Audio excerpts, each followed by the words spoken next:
Hello everyone.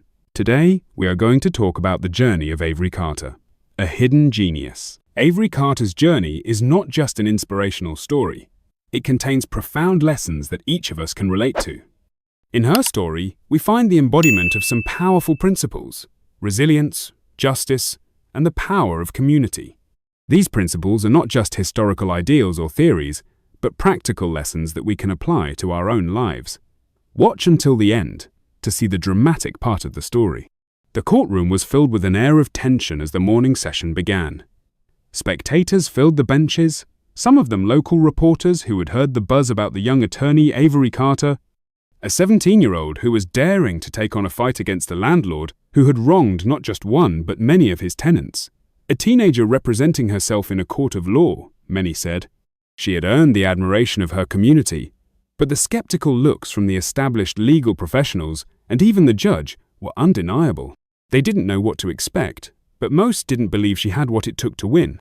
Judge Harrison Martin had built a reputation for being ruthless, sarcastic, and unsympathetic. With his sharp tongue, he had no problem ridiculing anyone who dared challenge his authority in his courtroom. The whispers around the room grew louder as the young woman stood tall, alone in front of the judge. She was calm, composed, her dark eyes focused and unwavering. Avery, with her crisp blue blazer and white blouse, was an anomaly in this world of seasoned legal professionals. She had fought for weeks to get to this moment, not because she had to, but because she believed it was the right thing to do. The courtroom felt like a theater, and Judge Martin was playing the role of the critic, the all-knowing observer, ready to tear apart the performance of anyone foolish enough to believe they could outsmart him. As he looked down at Avery, there was a glint of disdain in his eyes. "Really?" he asked, a smirk creeping onto his face. His voice was sharp, cutting through the silence of the room. "You think you can fool this court, young lady? You must be playing dress-up." His voice dripped with condescension, and the room filled with a collective chuckle. The words hit Avery like a slap to the face, but she didn't flinch. Instead, she remained still, her posture as strong as the steel beams that held up the courthouse. She was not going to let his scorn throw her off course. She had come too far. This was not just about her. It was about Laura Johnson, about all those who had been wronged by the very system that was supposed to protect them. "You are in a courtroom, not a school play," Judge Martin continued, his voice loud enough to echo in the quiet room. "This is not a place for children to pretend they know law. How much can you possibly understand at your age?" The laughter continued to ripple through the room. Avery could hear the disbelief in their voices. She could feel their eyes scanning her, sizing her up, wondering how she got there, questioning her right to be there. But they didn't know the truth. They didn't know her story. They didn't know the years she had spent studying, preparing, reading every law book she could get her hands on. They didn't know the nights she had spent, staying up late, teaching herself, writing legal arguments for fun. They didn't know how long she had been planning to take down people like Mr. Reynolds, the landlord she was fighting against.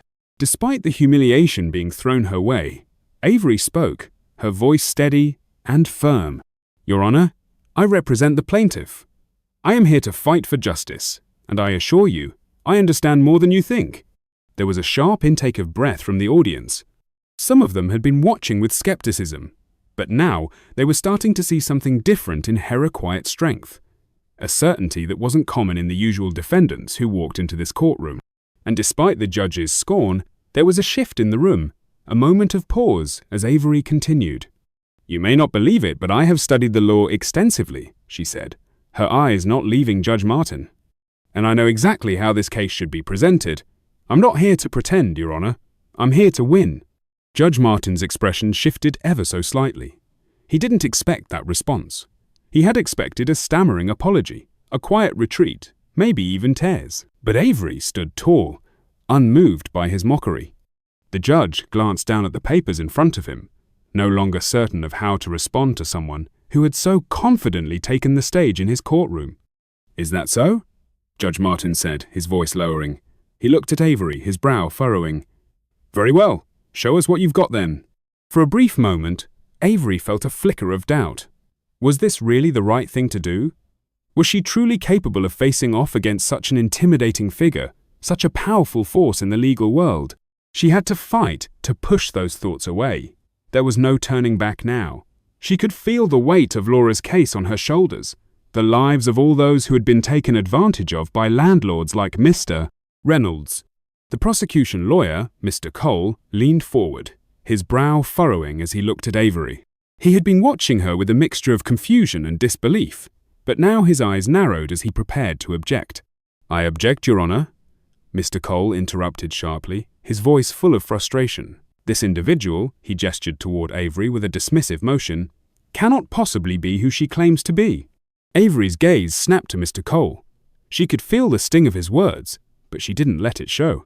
Her eyes locked onto his, a faint smile tugging at the corners of her mouth. She didn't need to say a word. She simply stood there, her presence enough to silence his objections. "Your Honor," she said, her voice clear and unwavering, "I can provide my credentials if necessary, but I assure you, every word I've spoken is legally sound. Shall we continue?" For a long moment, Judge Martin sat in silence, his face growing darker. The smug expression he had worn when he first mocked her began to fade, replaced by confusion. He glanced down at the document Avery had handed him, his fingers trembling slightly as he read.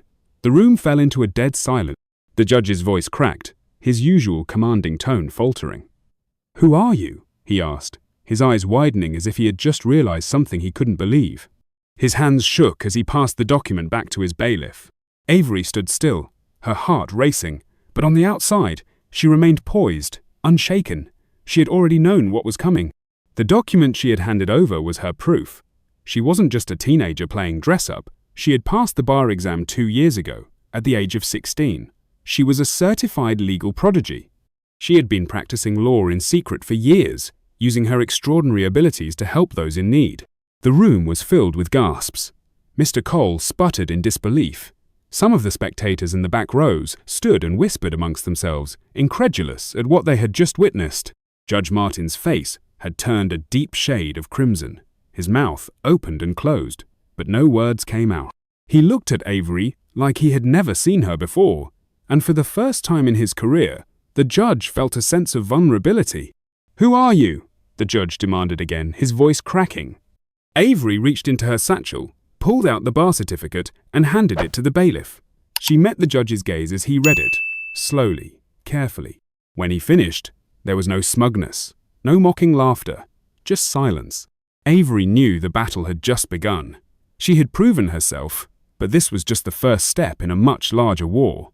She wasn't here to play a part. She wasn't here to make herself famous or to win a simple case. She was here to take down Mr. Reynolds, to fight for people like Laura, who had nowhere to turn and no one to stand up for them. The judge, still reeling from the shock of Avery's revelation, slammed his gavel against the bench, his voice thick with disbelief. "We will adjourn for a 10-minute recess," he said, his voice trembling. Avery didn't smile. She didn't show any sign of triumph. She remained focused. This was only the beginning. The court was stunned, and as she sat down, she knew she had earned their respect whether they liked it or not. Judge Martin, the man who had mocked her so cruelly, was now on the defensive. And that was just the beginning of her plan to bring justice to those who had suffered in silence for far too long. The storm had only just begun. The courtroom had fallen into an eerie silence, only the faint rustling of paper and the quiet murmur of the audience filling the space as Avery Carter took her seat, her expression unreadable. She was no longer the young, uncertain teenager who had first stepped into this arena. She was someone else now, a force to be reckoned with. As she watched Judge Martin retreat into his chambers for a brief recess, Avery couldn't help but reflect on how far she had come. The world was watching her, and every moment felt like a test that had just begun. The weight of what had happened in the last few minutes hadn't fully hit her yet. She had been ridiculed, mocked for daring to represent herself in court. But now, she had turned the tables. Judge Martin, infamous for his sharp tongue and condescending nature, was stunned into silence. The courtroom had watched as she laid bare her credentials, revealing the truth she had kept hidden for so long. She was no mere teenager. Avery was a legal prodigy, a young woman with the intellect and knowledge of someone far beyond her years. She had passed the bar exam at 16, a feat that most adults could only dream of achieving. Yet she had chosen to keep it a secret, never seeking attention, never desiring fame. For years, Avery had hidden her brilliance, not because she was afraid to show it, but because she had been taught, again and again, to keep her light dimmed. Her grandmother, Evelyn, a retired schoolteacher, had always told her to use her gifts humbly. "It's not about showing the world how smart you are, Avery. It's about helping those who need it," she would say. And so, Avery had followed that advice. She had helped people quietly, silently, under the radar, using her legal knowledge to fight for those who couldn't afford a lawyer, to take down landlords who exploited their tenants. She had started small, helping in her neighborhood, winning case after case, but always in the background, never seeking the limelight.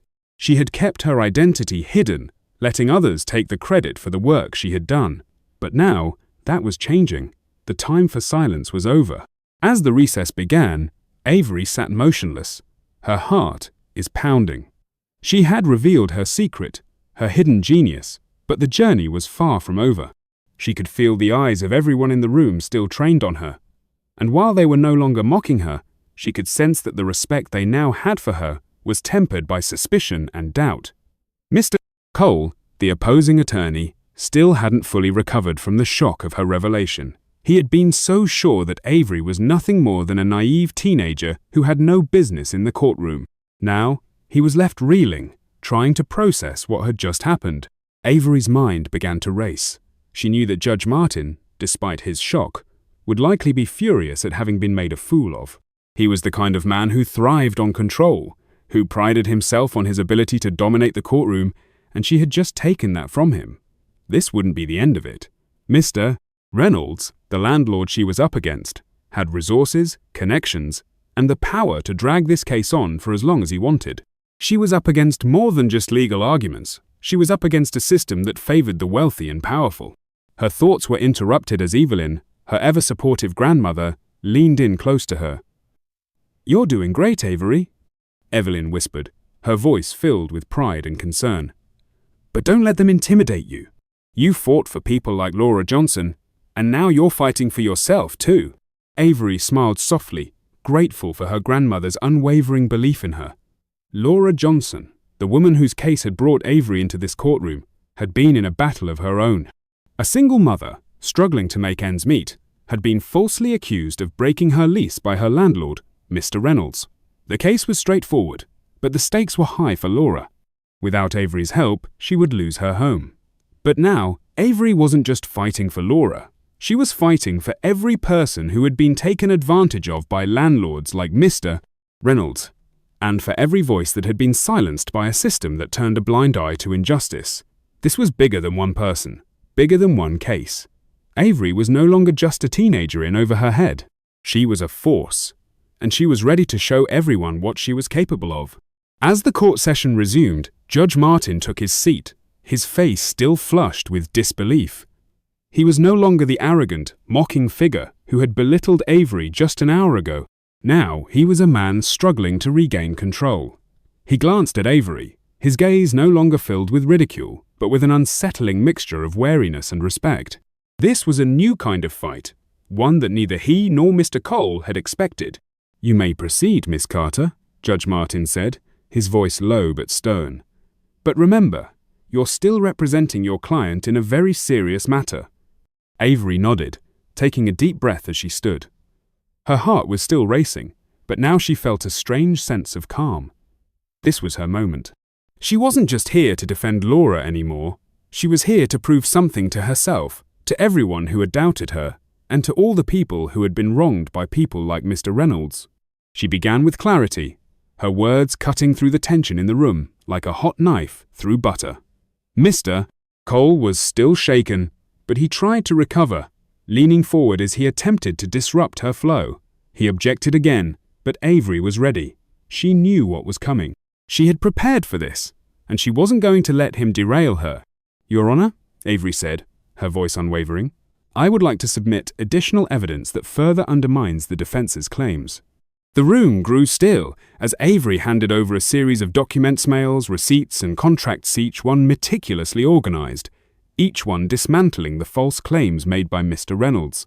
The documents were undeniable. Avery had done her homework. She had traced every step of Laura's interactions with her landlord and had found the discrepancies that no one else had seen. She had found the lies buried in the fine print. And now, with a steady hand, she placed the final pieces of the puzzle in front of the judge. The courtroom was silent as Judge Martin studied the documents in front of him. The once confident, condescending judge was now visibly uncomfortable. His brow furrowed as he read the contents, his fingers trembling slightly. Avery watched him closely, noting the change in his demeanor. For the first time, it was clear that he understood what she had brought into his courtroom. Truth, backed by knowledge and precision. He had no choice but to face it. As Mr. Cole stammered, attempting to regain control, Avery's mind raced ahead, calculating the next steps. She knew she couldn't just rely on the documents alone. She needed to connect the dots, to make the case so airtight that even the most skeptical observer couldn't deny it. And so, she continued, her voice growing stronger with each passing moment. "The evidence speaks for itself, Your Honor," she said, her words firm. "The actions of Mr. Reynolds are not only unethical, but illegal. He has used his position to manipulate the system, to exploit vulnerable people like Laura. The time has come to stop turning a blind eye to people like him." The energy in the room shifted again, the whispers growing louder. Some were still skeptical, still unsure of what to make of the young woman standing before them. But there was no mistaking the conviction in her voice. There was no denying that Avery Carter was more than just a teenager. She was a legal mind in her own right, a force to be reckoned with. Mr. Cole had no argument left. He tried to object once more, but the words caught in his throat. He knew it was over. The case was crumbling, and Avery had just proven, in front of everyone, that she was a force to be reckoned with. This wasn't just about winning a case. This was about showing the world that no one, no matter their age, no matter their skin color, should ever be underestimated. When Avery returned to her seat, there was no celebrating. She didn't need to gloat, didn't need to prove anything to anyone. She had done what she came here to do, fight for justice. And as she glanced over at Laura, who was watching her with a look of awe and gratitude, Avery knew that this was only the beginning. The road ahead would be long, and the battles would be hard. But Avery had proven something today, not just to the courtroom, but to herself. She wasn't just a teenager, she was a genius, and the world was about to know it. The tension in the courtroom was palpable as Avery Carter stepped forward, her gaze unwavering, her posture confident and deliberate. The once ridiculing and dismissive atmosphere had now transformed into something far more serious, and Avery knew it was her moment to solidify everything she had worked for. Judge Martin, still processing the shock of her earlier revelation, sat with his hands clasped before him, his face betraying no emotion. Mr.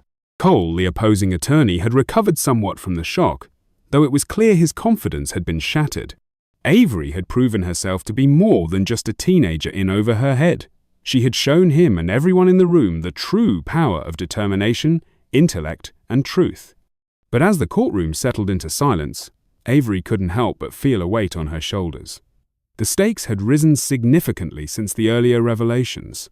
She wasn't just fighting for Laura Johnson, the woman at the center of this case, or for the small, impoverished community who had been silenced and exploited by people like Mr. Reynolds.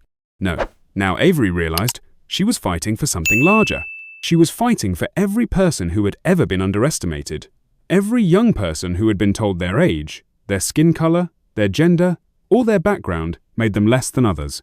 And she was fighting for justice, a justice that was long overdue. As Avery stood at the front of the courtroom, the weight of the room's expectations upon her, she took a deep breath and began her argument.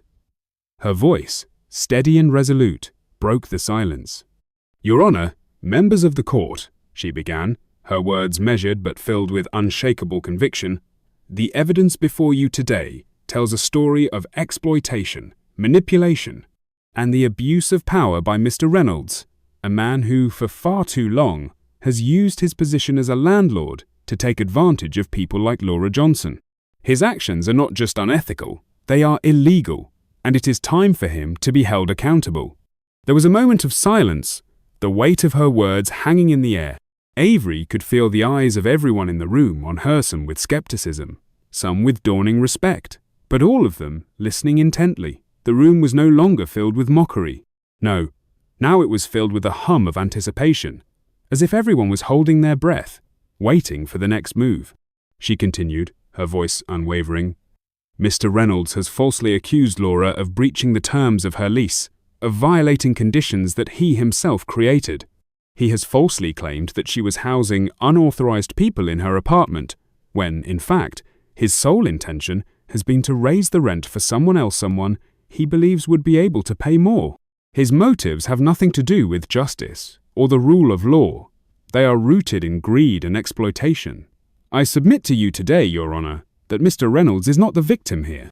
He is the perpetrator. A murmur rippled through the audience as Avery handed over a set of documents, meticulously compiled emails and payment receipts, each one a piece of the puzzle she had spent countless hours assembling. These were the pieces of evidence that would prove Mr. Reynolds' lies.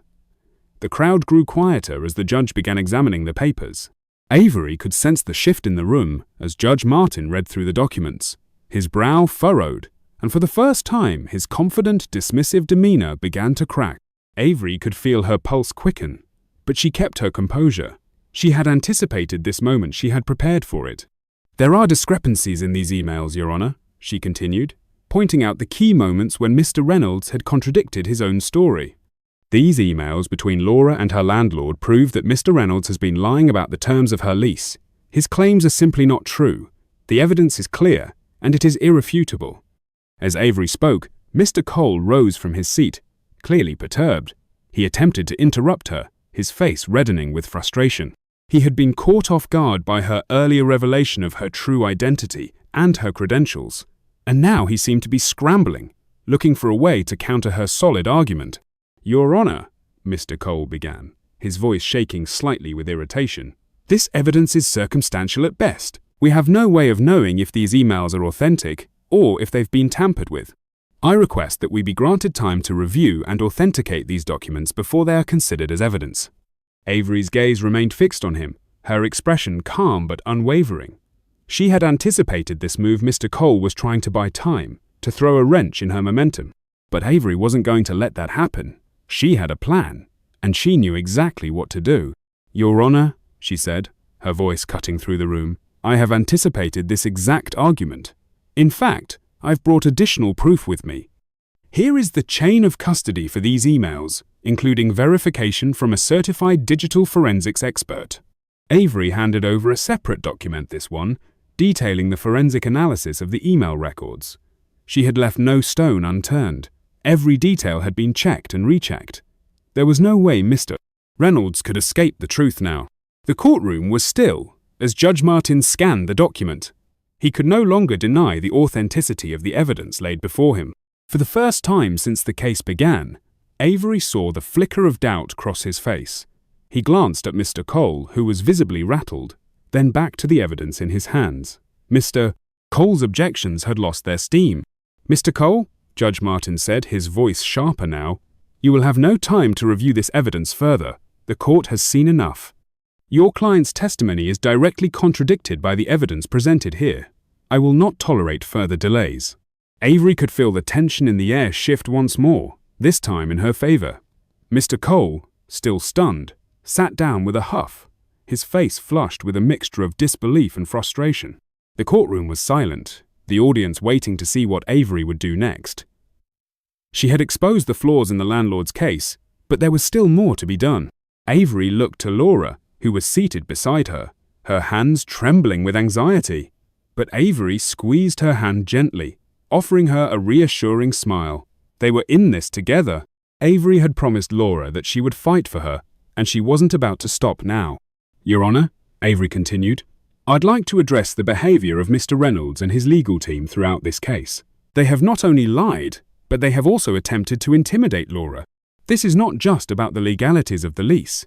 This is about the misuse of power and the exploitation of vulnerable tenants. She paused, allowing her words to sink in. She had no intention of stopping now. The case was not just about winning for Laura. It was about standing up to an entire system that allowed men like Mr. Reynolds to flourish, to manipulate the system for their own gain, and to hurt people in the process. I ask the court to not only rule in favor of Laura Johnson, but to set a precedent. Let this case be a warning to anyone who thinks they can exploit those with less power, those with fewer resources. The law is for everyone, not just for the wealthy. As Avery concluded her statement, she felt the weight of the room shift once again. The audience, once skeptical and judgmental, was now silent, waiting for the next move. Avery had made her case. She had shown them that age, background, and status did not define someone's ability to fight for what was right. What mattered was the truth, and Avery had brought that truth to light. The judge looked up from his papers, his expression unreadable, but Avery could see the flicker of respect in his eyes. He knew, as everyone else in the room did, that Avery Carter was not just a teenager playing at being an attorney. She was a force, and she had won the first battle of a long and difficult war. The gavel came down with a sharp finality. The room held its breath as Judge Martin declared, "The court finds in favor of the plaintiff, Laura Johnson. The charges against her are dismissed. Mr. Reynolds will be referred for investigation on grounds of misconduct and tenant exploitation." A cheer erupted from the audience, and Avery allowed herself a brief moment of relief as she turned to Laura, who was in tears, a mixture of joy and disbelief written across her face. But Avery knew that the fight was far from over. This was just the beginning. The legal battle with Mr. Reynolds had been won, but the system that allowed men like him to operate unchallenged was still standing. Avery couldn't rest. There was more work to be done. But for now, as Laura embraced her, Avery allowed herself a moment to savor the victory. It was hard won, and it had been hard fought, and that was exactly what made it so sweet.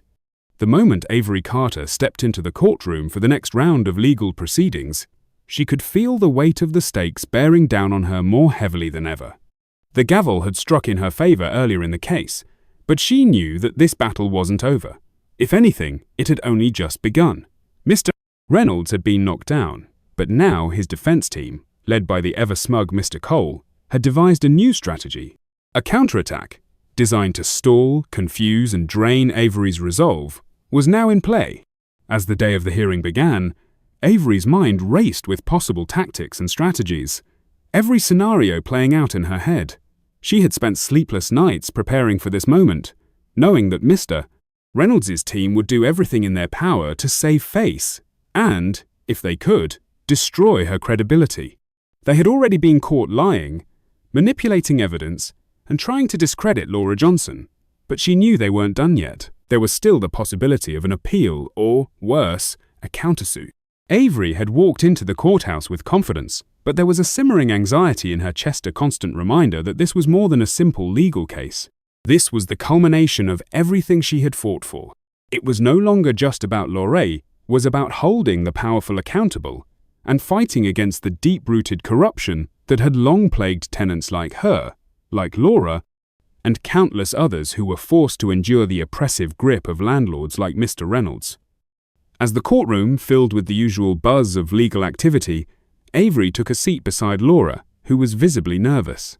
The case had taken a toll on her, as it had on many of the people around her. The weight of the accusations and the constant strain of the legal battles had begun to wear on Laura, who had become a symbol for all those who had suffered under the hands of landlords with unchecked power. Avery could see the exhaustion in her eyes, but she could also see the fire that still burned inside her.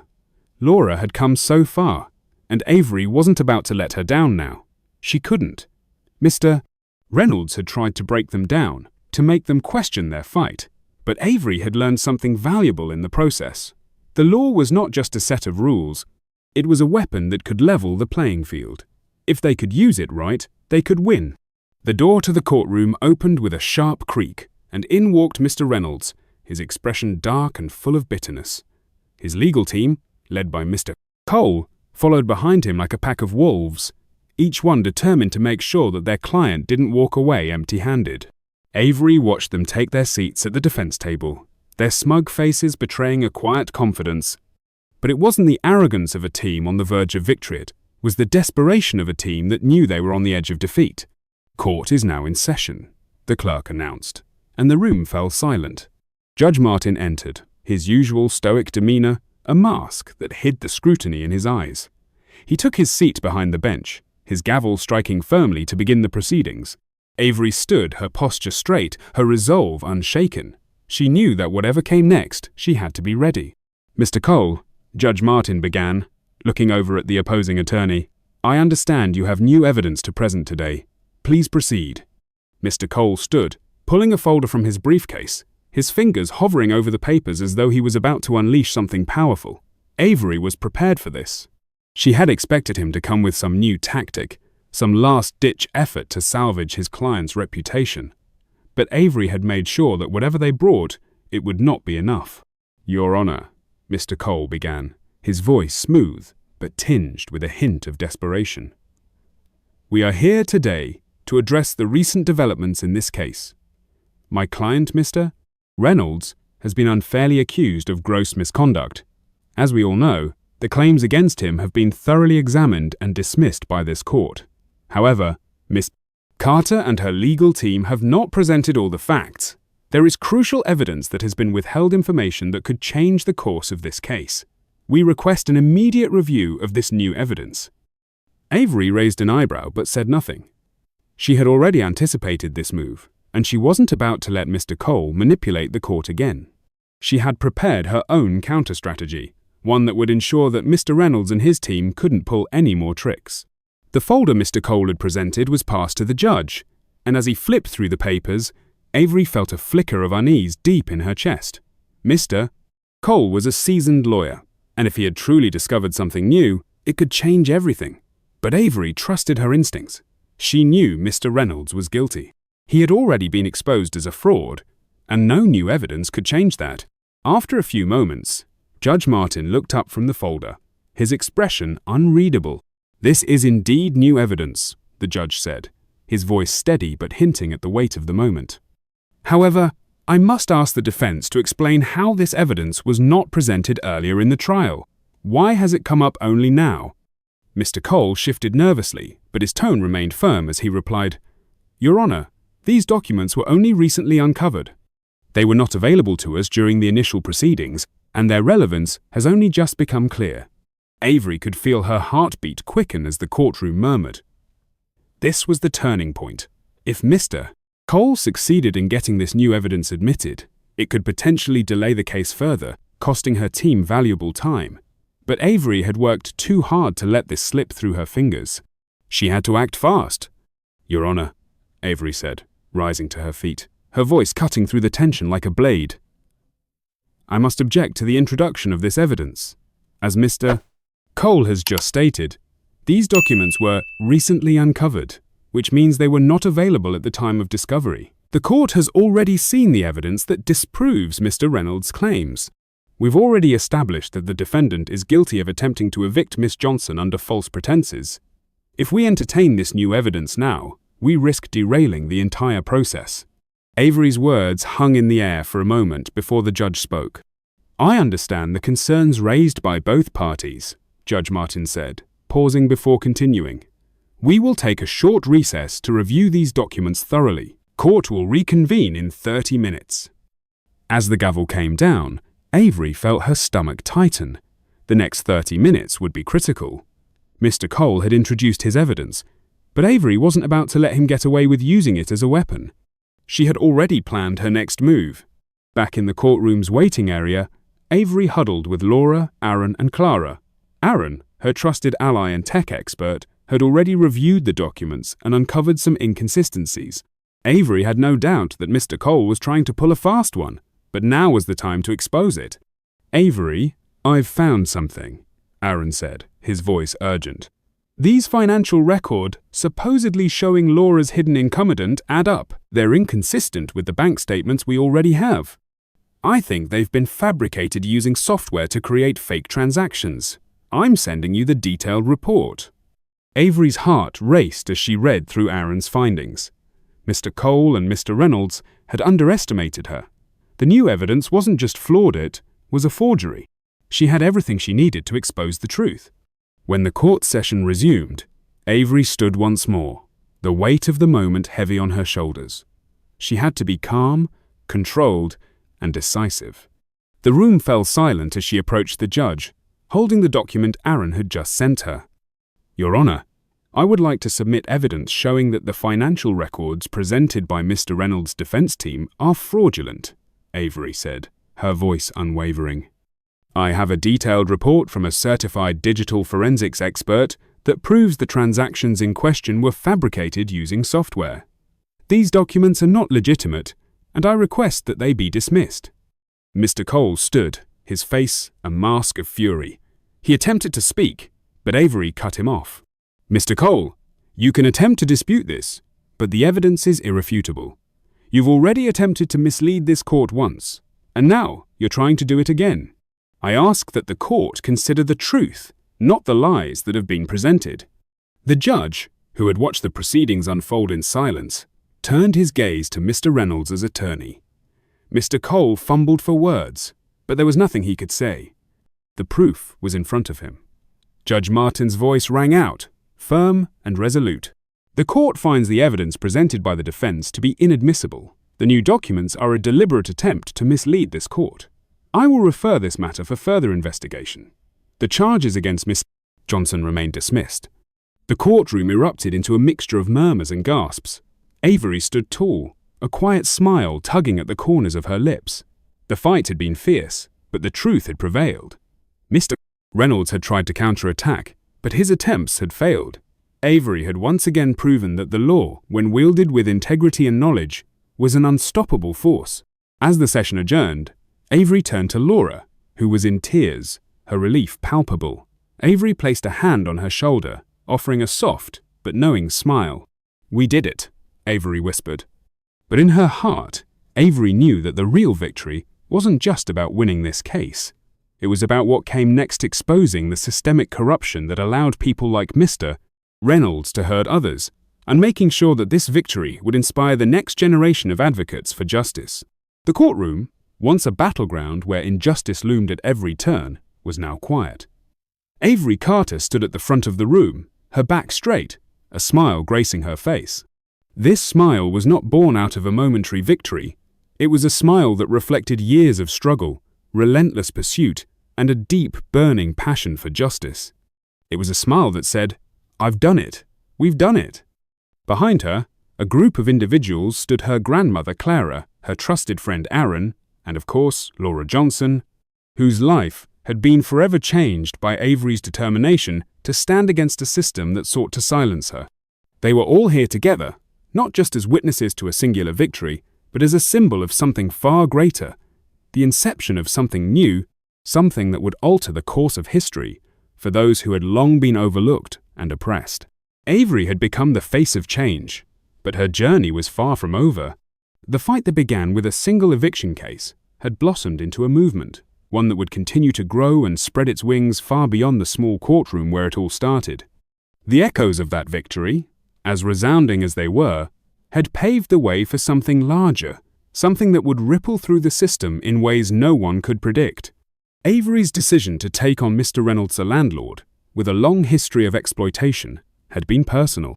She had watched her grandmother, Clara, fight for every inch of respect as a woman of color, battling systemic inequities that had long been ignored.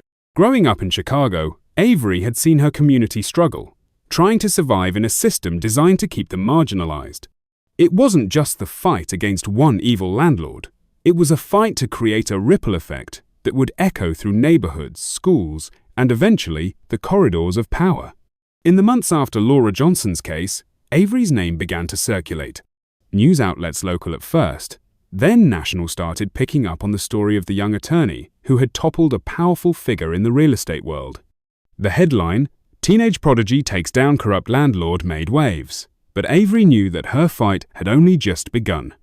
The story of one woman's struggle, against all odds, had opened the door to something much larger. Avery realized that her personal journey was now intricately woven into the lives of many others who had faced similar injustices. Mr. Reynolds was just one part of the much larger system that needed to be dismantled. Avery understood that, in order to create lasting change, the system itself needed to be reformed, and that meant not just fighting individual battles, but fighting for a nationwide overhaul of housing laws that protected tenants. That's when the Justice Collective was born. The idea wasn't born out of a desire for fame or recognition. Avery had never been the type to seek the spotlight. It was born from the conviction that the law could be a tool not just for winning cases, but for changing lives. The Justice Collective wasn't about one person. It was about building a community of activists, lawyers, and ordinary citizens who were willing to stand up for what was right, to provide legal aid to those who couldn't afford it, and to use every resource available to expose the corruption that permeated the housing market. The first few months were filled with challenges. The Justice Collective started small, operating out of Clara's living room with the help of a few trusted allies. Avery was still working full-time as an attorney, balancing cases and building the organization, while also keeping her studies on track. She and Aaron, who had become an indispensable ally in the fight, spent long nights sifting through documents, filing complaints, and working on the legal research that would eventually underpin their work. Laura, too, had become a critical part of their team. Having experienced the full force of an abusive landlord, she was now driven by a mission of her own. She visited schools, churches, and community centers, telling her story and offering hope to others who had nowhere else to turn. The first case that came under the Justice Collective's radar was Rachel, a single mother who had been threatened with eviction from her apartment in Oakland. Like Laura, Rachel had been unable to afford the rent increase imposed by her landlord, who had also been using false claims to justify the eviction. Rachel's case was similar to Laura's, just another example of how landlords were exploiting vulnerable people. It was Avery's first test as the leader of this growing collective, and the stakes couldn't have been higher. Avery and her team dove into the case, gathering evidence, calling in experts, and preparing a defense. But they weren't just defending Rachel, they were fighting for every tenant who had ever been wronged by an unjust system. Avery knew this fight would not be easy. Mr. Reynolds' arrest was just one small victory. The war was much larger. The case caught the attention of local news outlets once again, and soon the Justice Collective found themselves on the map. Avery, though reluctant to speak in front of cameras, couldn't ignore the growing wave of support. Rachel's case was a turning point. The public response was overwhelming. People from across the nation reached out to offer their support, and donations began flooding in. The collective grew rapidly, and with it came a flood of new cases. Avery knew they had to act fast, but she also knew they had the potential to truly make a difference.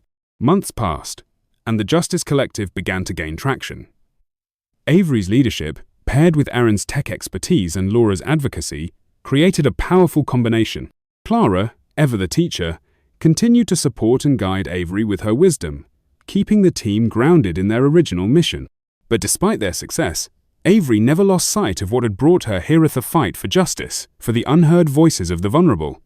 The battle wasn't always easy. There were those who tried to silence the collective, to dismiss their work as a frivolous campaign. Avery and her team faced endless setbacks. They had to overcome systemic pushback from the very people who profited from the exploitation of tenants. They faced threats both legal and personal, and they never stopped fighting. But the movement only gained momentum. As the collective's influence grew, so did its enemies. The opposition, seeing their control slipping, began to escalate their efforts to discredit Avery and her team. Avery was targeted more directly than ever. Strange cars were spotted outside her house, anonymous threats were sent, and private investigators were hired to dig into her personal life. But Avery was undeterred. Each threat, each obstacle, only fueled her drive to succeed. She had fought too long and too hard to be silenced now. In one of the most tense moments of her career, Lucas Harper, the same private investigator linked to Mr. Reynolds' shady dealings, confronted her outside the courthouse, his words dripping with menace. "You really think you're going to win, don't you? You don't know who you're dealing with." But Avery, without a moment's hesitation, stood her ground, her voice unwavering as she replied, "I'm not backing down, not now, not ever. And neither are the thousands of people who are standing with me." And with that, the Justice Collective emerged stronger than ever. Avery knew that her legacy wasn't about a single victory. It was about creating a movement that would outlast her. The Justice Collective would stand as a beacon of hope for all those who were denied their rights, a reminder that no matter how powerful the system may seem, justice could always prevail when people stood together. Years later, Avery Carter stood before a different kind of audience. Instead of a packed courtroom, she now faced a gathering of passionate activists, lawyers, and leaders from all corners of the nation at a conference about tenant rights and housing justice. The room was filled with people whose lives had been touched by her work, The work of the Justice Collective.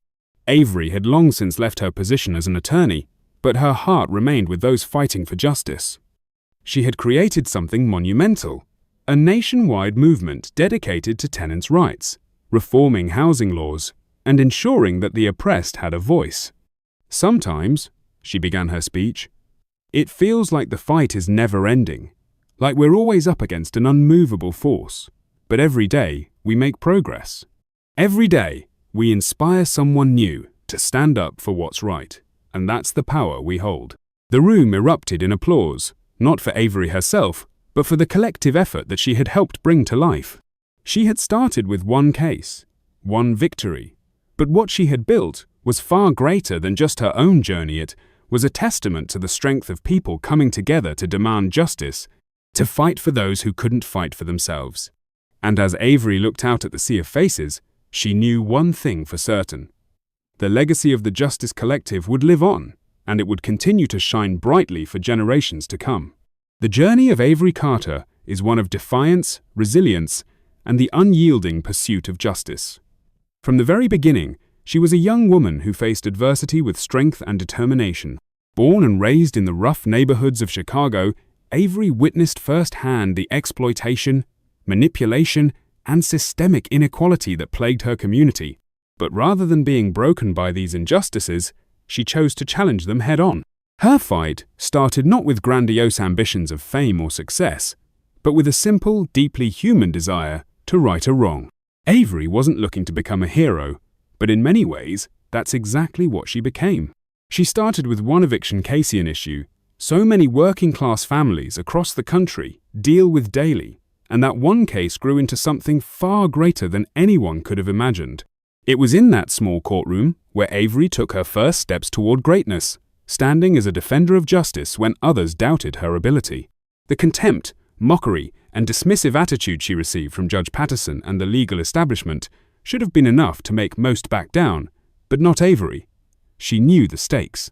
She understood that the battle wasn't just for her client, it was for every voiceless individual who had been wronged by a system that cared nothing for the vulnerable. With every word she spoke, every legal precedent she cited, Avery showed the world that her youth and background did not define her abilities. As the case against the corrupt landlord unfolded, Avery's tenacity, legal brilliance, and unshakable belief in the truth began to resonate with those around her. When she revealed her credentials as a certified prodigy, having passed the bar exam at the age of 16, the shock and awe of the courtroom were palpable. In that moment, Avery wasn't just defending an individual case, she was igniting a movement, proving that the legal system could be harnessed for good. She had shattered the stereotype that age, race, or background had anything to do with the capacity for greatness. She had proven that even the youngest, the least expected, could stand tall in the face of a deeply ingrained system of oppression. Her battle with Mr. Reynolds, the unscrupulous landlord, became a turning point. But Avery knew the victory wasn't just about exposing one individual, it was about exposing the entire system of corruption that allowed people like him to thrive while others suffered. It wasn't just a personal victory. It was a triumph for every tenant, every individual who had ever been told they didn't matter. What followed the case, however, was even more monumental. Avery didn't stop at the courthouse. She didn't rest on her laurels or bask in the fame she had earned. She took the power she had found and channeled it into creating the Justice Collective. What started as a single case blossomed into an organization dedicated to providing legal aid for tenants, advocating for reform in housing laws, and standing against the predatory actions of those who sought to exploit others. Avery's work had shown that justice wasn't a lofty ideal reserved for the powerful, was something that could be fought for by those who were determined enough to wield it. With the help of Clara, her wise and loving grandmother who had taught her the importance of humility and kindness, Aaron, her tech-savvy friend who believed in her vision, and Laura, the once voiceless tenant whose case had sparked the fire, Avery and the Justice Collective began to take on more cases. One by one, they dismantled the web of injustice woven by landlords like Mr. Reynolds. They fought not just for tenants, but for the dignity and rights of individuals who had long been cast aside by society. However, success did not come without resistance.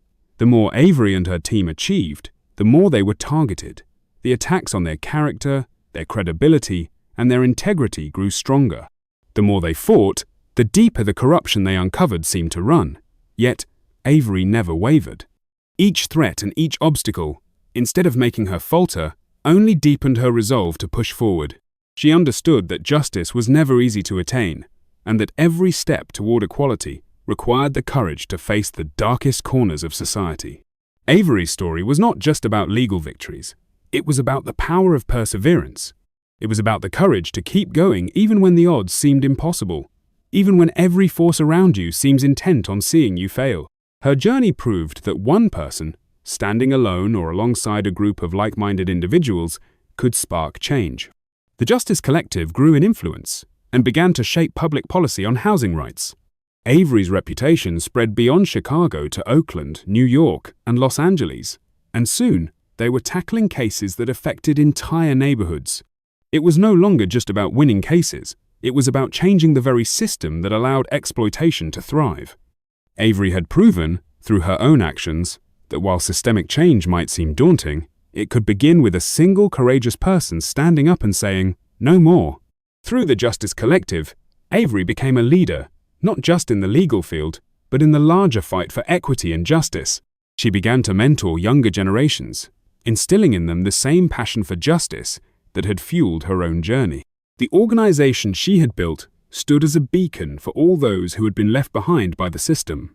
It was a space where those who had suffered at the hands of the corrupt could finally find a voice. Her influence was undeniable, but it came at a personal cost. Avery was no stranger to threats, both legal and physical. Her rise to prominence had attracted the attention of those who wanted to silence her. Yet, despite the constant barrage of pressure and intimidation, Avery never backed down. Her strength was not found in her ability to fight alone, but in her ability to bring others along with her, to teach them how to use the law, how to find their own voices, and how to stand tall against those who sought to oppress them. Her legacy is not just one of courtroom victories or media attention, it is one of profound change. Avery's story shows that real change requires both courage and unity. It requires individuals who are willing to stand up for what's right, even when faced with overwhelming odds. Her story teaches us that even in the face of seemingly insurmountable challenges, the fight for justice is never futile. Avery Carter's journey is more than just an inspiring narrative. It holds deep lessons that resonate with each of us. In her story, we find the embodiment of several powerful principles: resilience, justice, and the power of community. These principles are not just historical or theoretical ideals. They are actionable lessons that we can apply in our own lives. Firstly, resilience in the face of adversity. Avery's journey teaches us the importance of resilience in the face of adversity. The challenges she faced were monumental, yet she never backed down. From being mocked in court to facing threats and harassment, Avery faced more setbacks than most could ever imagine. However, her story reminds us that every time we rise after falling, we are strengthening our resolve. In our own lives, we may face obstacles, whether in our careers, relationships, or personal challenges, but Avery's story reminds us that we can and must rise again. Secondly, the power of standing for justice. Avery's fight was rooted in her unwavering belief that justice must be accessible to all, not just the privileged few. She stood for something greater than herself, fighting for those who could not fight for themselves. Today, we must remember that justice isn't a privilege, it's a right. We all have a responsibility to stand up for what's right, whether in our communities, workplaces, or families. Avery's example reminds us that, even if the fight is long and exhausting, standing for justice is always worth it. Thirdly, the strength found in unity and community. Avery didn't fight alone. She had her team, her grandmother Clara, her friend Aaron, and countless others who believed in the cause. This shows us that we are stronger together.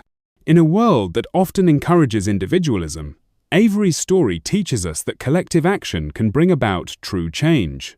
Whether we are fighting for social justice, equality, or even personal goals, we must remember that unity strengthens our efforts and allows us to achieve greater things than we ever could alone. The fourth, the importance of mentoring and paying it forward. Avery's legacy was not just about winning cases, it was about helping others find their voice. She took the time to mentor others, and instill in them the same passion that fueled her own journey. As we reflect on Avery's story, we should ask ourselves, are we empowering others around us? Are we passing on the lessons we've learned to those who will carry the torch after us?